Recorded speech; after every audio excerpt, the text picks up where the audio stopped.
United Arab Emirates, home to both the world's tallest tower and some of the largest waistlines. Here, more than 40% of women over 15 are overweight or obese. According to the World Health Organization, poor nutrition in the region is now too grave to ignore. It's big problems. It's a huge. And nobody can fix it with a magic stick. Even though overeating is a major issue in the UAE and staples such as flour and salt are fortified with vitamins and minerals, over 40% of pregnant Emirati women still lack folic acid. It's essential to preventing birth defects and miscarriages. Al Islami Foods, a halal food producer, is one local company tackling the issue head-on. And we start putting different vitamins in these products, like calciums, different vitamins, especially for kids. Even though we're not having the best diet, but at least we are helping people to get most of what they require.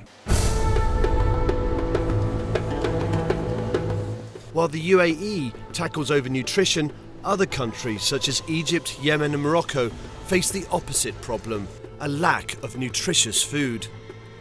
These two extremes are creating a unique double burden when it comes to malnutrition. I think it's a huge problem in the Middle East and the Gulf region, not just the aspect of undernutrition, but also the aspect of obesity. And we've now established that there's essentially a link between being malnourished and suffering undernutrition when you are young and a child, and later being obese and suffering a range of other diseases such as cardiovascular diseases, diabetes, hypertension. And so this is a double whammy for countries like the United Arab Emirates and many countries in the region. Generally speaking, you can get the consumers to pay for it. It's these issues that were tackled at a forum for the Global Alliance for Improved Nutrition, or GAIN. The fact is, 2 billion people across the globe suffer from vitamin and mineral deficiencies. In the Middle East and North Africa region alone, more than 30% of children under the age of 5 are stunted. That's why business leaders and political leaders are here in Dubai to try and find some solutions to this burning issue. But we quickly realized that in the same household you will have people who are suffering from undernutrition and then who are also overweight and obese. So you need to start to have solutions that will deal with all members of the household, and particularly our target group, which are children and women. I believe this problem is everywhere, in all countries, especially in the region. And I believe the culture should be changed, that we have to take care of these people normally. And it is doable. Despite a pledge at the forum to move forward, this region has some major hurdles to overcome. This is creating additional pressure when addressing the double burden of malnutrition. The Middle East in the next 10 to 15 years has to create 85 million jobs. And we know, as looking at the economic development, we know that these jobs may not happen. This region has the youngest population in the world.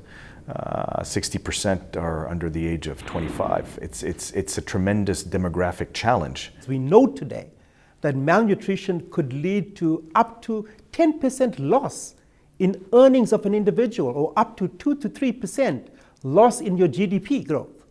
So it's not just a social crisis, it is also linked to a political and economic crisis. Fortifying food is one way GAIN and its partners are tackling the problem. In Egypt, millions eat government-subsidised baladi bread. It's a main food of the poor and is now fortified with folic acid and iron. This reaches more than 9 million people across the country. The main ones we've been looking at, and we think, sort of a quick win in this region, is really the fortification of staple foods, and that is the foods that the whole population consumes. And that's, what GAIN is really about, is getting things to scale. We have been in Egypt fortifying, the baladi bread was the first program, and now we're fortifying oil. We have similar programs doing the same in Morocco. It's these successes that were shared in Dubai, and a realisation that the private sector needs to be more engaged, since it delivers the majority of our food. We are convinced that it is not possible to invent a new business model to tackle malnutrition efficiently if we just stay alone, isolated. We need to cooperate in the field, but also at a more global scale. I don't think there's any time in history that you see so much, I would say, collaboration between different partners. And if you want to solve the problem of malnutrition in the world, both overnutrition and undernutrition, you have to work together. The goal to end malnutrition may be a step closer after Dubai, but the next step is the upcoming G8 summit in Canada, and whether political leaders will take the lead on an issue that still kills over 3 million children each year.